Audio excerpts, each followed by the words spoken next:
देखो बेटे, exercise 7.1 coordinate का मैं आपको 6 का ए पार्ट कल मैंने करा दिया था, 6 का बी पार्ट आपको करा रहा हूँ। आपको ये 4 पॉइंट दिए हुए हैं बेटे, तो आपको ये डिसाइड करना है कि ये कोई चतुर्भुज बन भी रहा है या नहीं बन रहा है ना, और ये चतुर्भुज बन भी रहा है या नहीं भी बन रहा है। इसके अलावा आपको अगर ये चतुर्भुज बन रहा है तो वो किस प्रकार का चतुर्भुज है, ठीक है, यानी समानता चतुर्भुज है, वर्ग है, सम चतुर्भुज है, ये आपको पता लगाना है। तो सबसे पहले जैसा कि मैंने आपको सिंपली बताया था कि आप एक रफ खींच दीजिए ए बी सी और डी। जो ए है -3,5, बी की वैल्यू 3,1, सी की वैल्यू 0,2 और डी की वैल्यू -1, -1। तो हम सबसे पहले इसकी सभी जो भुजाएं हैं, आर्म हैं, वो निकालते हैं। ए बी निकालें, तो ए और बी निकालने हैं, तो ए और बी के पॉइंट नोट कर लिए हमने। अब इसे x1 और इसे y1 मानते हैं हमेशा, x2 और y2 हो गए। अब जब ए बी की वैल्यू निकालेंगे तो फॉर्मूला है x1 - x2 का स्क्वायर, y1 - y2 का। वैल्यू लगा रहे हैं x1 की, यहाँ से लगाने देखिए वैल्यू -3 - x2 की वैल्यू ये हो गई, इसका होल स्क्वायर करा। फिर y1 - y2, तो y1 ये 5 हो गया, y2 जो है वो हमने 1 लगाया। -3 और -3 ये -6 हो गया, क्योंकि मैं आपको यहाँ पे बता दूँ कि अगर दो संख्याएं आपको दी हुई हैं, दोनों माइनस की हैं, तो संख्याएं तो जुड़ जाती हैं, 3 और 3 6 हो गया, लेकिन चिन्ह माइनस का लग जाता है। लेकिन अगर हम यहाँ पे देखें तो 5 - 1, तो 5 में से 1 चला गया तो 4 आ गया, स्क्वायर तो स्क्वायर कर दिया फॉर्मूले में स्क्वायर। अब हमने क्या किया, ए बी निकाला। -6 का स्क्वायर ये 36 हुआ, -6 की -6 से गुणा, तो माइनस और माइनस की गुणा 2 बार होगी तो प्लस हो जाता है, 6 और 6 की गुणा 36 हो जाती है। ऐसे ही 4 का स्क्वायर हमारे सामने कितना आया, 16 आ गया। हम इसे ऐड कर लें, 6 और 6 12 के 2, 1 और 1 2 और 3 5 आ गया। हम चाहें तो इसे लिख सकते हैं 4 गुणा 13। अब 4 का तो वर्गमूल हमने ले लिया 2, और ये 13 जो है वो रूट के अंदर, क्योंकि इसका पूर्ण रूप से वर्गमूल ले ही नहीं सकते, तो इतना इकाई यानी यूनिट लिख देंगे। अब उसके बाद फिर हम बी सी की वैल्यू निकाल, चारों आर्म निकाली हैं कि करके, जैसे पहले सवाल में निकाली थी। तो बी और सी की वैल्यू निकाली, तो बी वाला पॉइंट है 3,1 और जो सी वाला पॉइंट है वो है 0,3। अब ये x1 आया, y1 आया, x2 और y2। हमने फॉर्मूला लगा दिया x1 - x2 का स्क्वायर, y1 - y2 का स्क्वायर। अब हमने x1 की वैल्यू 3 लगा दी, x2 का मान 0 लगाया, उसका स्क्वायर कर दिया। फिर y1 की जो वैल्यू है वो हमने यहाँ से 1 लगा दी, -y2 का मान 3 है, हमने 3 का स्क्वायर कर दिया। अब ये BC आएगा, ये 3 बचेगा। अब देखो ये -3 है और ये कोई चिन्ह नहीं है तो प्लस का है, तो बड़े में से छोटा घट जाएगा, यानी 3 में से 1 घट जाएगा, लेकिन चिन्ह बड़े वाले का लगाया जाता है, तो बड़ा वाला है -3, तो यहाँ माइनस का लगा दिया। यहाँ 3 का स्क्वायर जो हुआ वो 9 हो गया, 3 और 3 की गुणा। माइनस का स्क्वायर करेंगे तो वो प्लस आएगा, 2 का स्क्वायर कर देंगे तो 2 और 2 की गुणा 4 आएगा। अगर हम इसे जोड़ दें तो हमें BC का मान ये मिल जाएगा। अब इसी तरह फिर हम CD का मान काउंट कर रहे हैं। जो सी डी भुजा है वो निकाल लें। तो हमने सी जो आपको वर्टेक्स दिया, शीर्ष दिया, उसकी निशान 0,3 और जो सेकंड पॉइंट है डी वाला पॉइंट वो है -1 -4। अब इसे x1 और इसे y1 माना हमने, इसे x2 और इसे y2। हमने ये x1 माइनस x2 का स्क्वायर, y1 माइनस y2 का स्क्वायर। x1 का मान 0 है, x2 का माइनस फॉर्मूले में है और माइनस का ही प्लस का 1 इसका स्क्वायर। y1 3 है, माइनस का सूत्र में है और माइनस का ये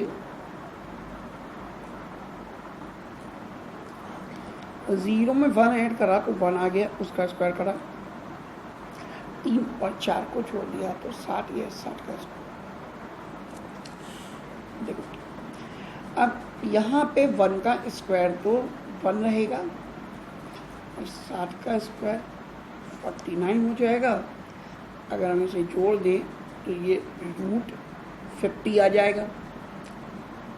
ठीक है, तो ये √50 लिखा है मैंने। अगर हम इसे थोड़ा सा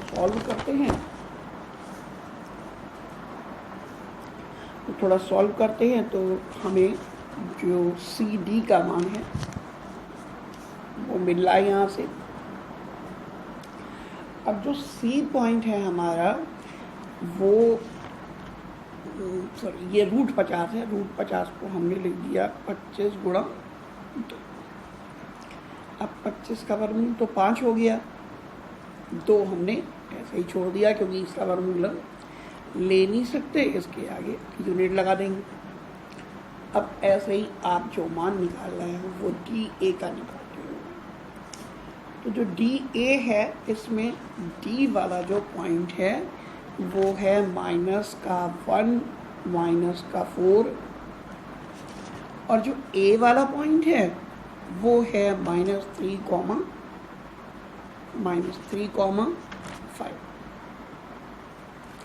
अब हम क्या कर रहे हैं, हमने इसको x1 मान लिया, इसे y1,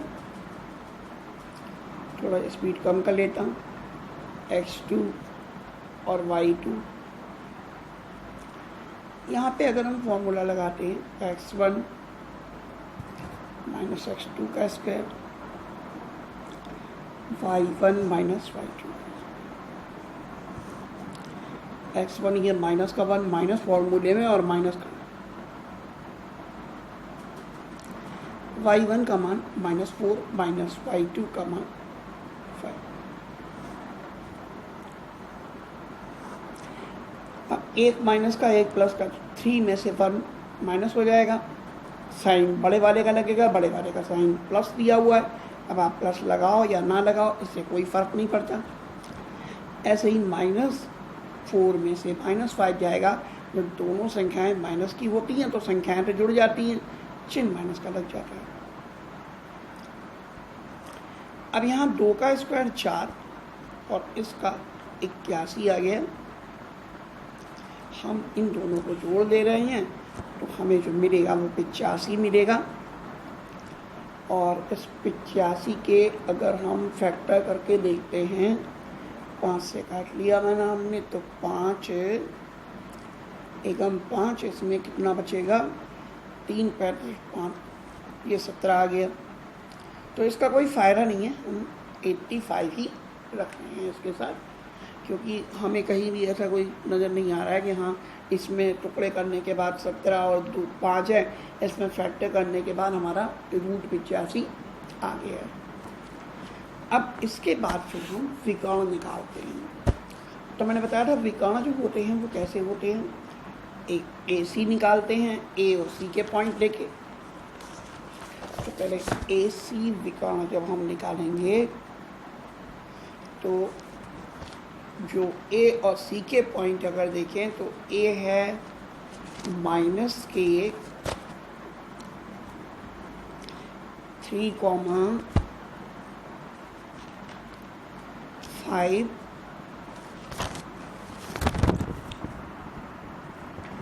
और जो C पॉइंट है वो है 0,3।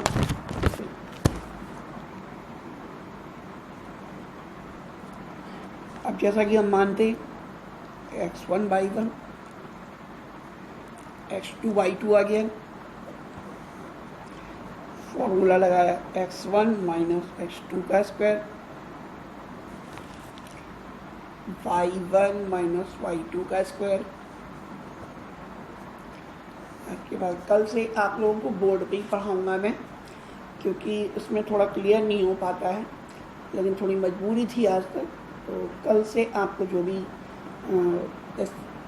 नोट्स मिलते हैं या देता हूँ मैं, वीडियो देता हूँ, वो सब बोर्ड की होगी, यानी बोर्ड पे, वाइट बोर्ड पे समझाऊँगा आपको, ठीक है।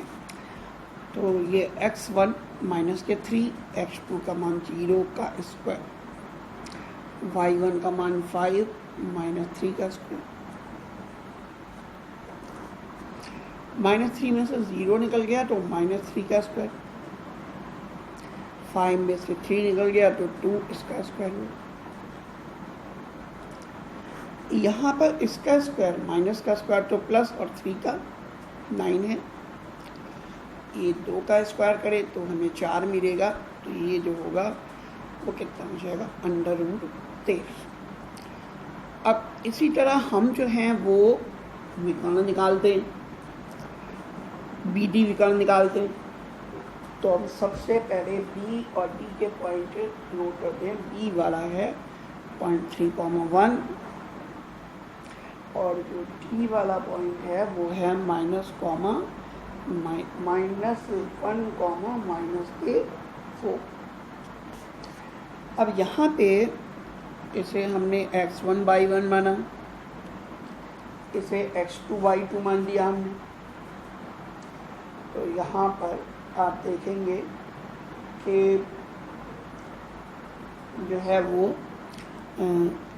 अगर हम फॉर्मूला लगाते हैं x1 माइनस x2 का स्क्वायर, y1 माइनस y2 का,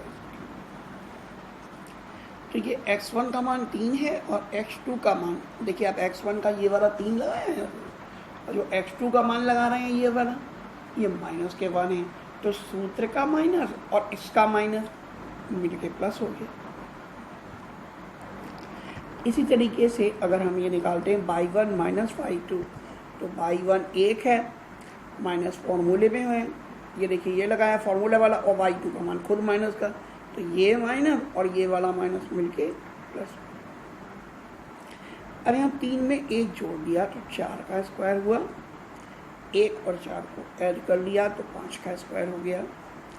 अब ये 16 आएगा, ये 25 आएगा, ये 41 आ गया। अब हम यहाँ पर देखते हैं कि ना तो कोई आमने सामने की भुजाएं जो हैं वो बराबर आ रही हैं, ठीक है, और ना तो वो बराबर आ रही हैं हमारे पास, और ना ही जो है वो इनके विकर्ण जो है कुछ बराबर आ रहे हैं। तो इसके लिए हम क्या करते हैं, जब हमें कोई भी क्लू उसमें नहीं मिलता है, ना ये वर्ग है ना ये आयत है, कुछ भी नहीं है, तो इन दैट कंडीशन हम जो होते हैं वो ये मानते हैं कि ये किसी भी प्रकार का चतुर्भुज नहीं बन रहा है, यानी चतुर्भुज नहीं बन रहा है।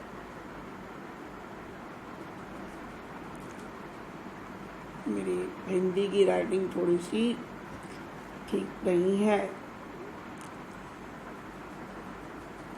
बोर्ड पे सही आ जाती है, लेकिन कॉपी पे हिंदी की राइटिंग, इंग्लिश की ठीक है, लेकिन इसकी नहीं बनती है।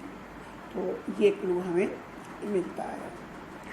अगर इसके बाद का एक सवाल सी पार्ट लिखो, ये आपको होमवर्क में दे रहा हूँ मैं, ये वाला क्वेश्चन, एक क्वेश्चन आप भी करें, कोशिश करें, और अगर नहीं आता है तो व्हाट्सएप पे भेजें मेरे पास। ये एक चतुर्भुज दिया है, और ये जब एक चतुर्भुज दिया है तो आपको उसी तरीके से ABCD करके सारी वैल्यूज निकालनी हैं, फिर विकर्ण जो है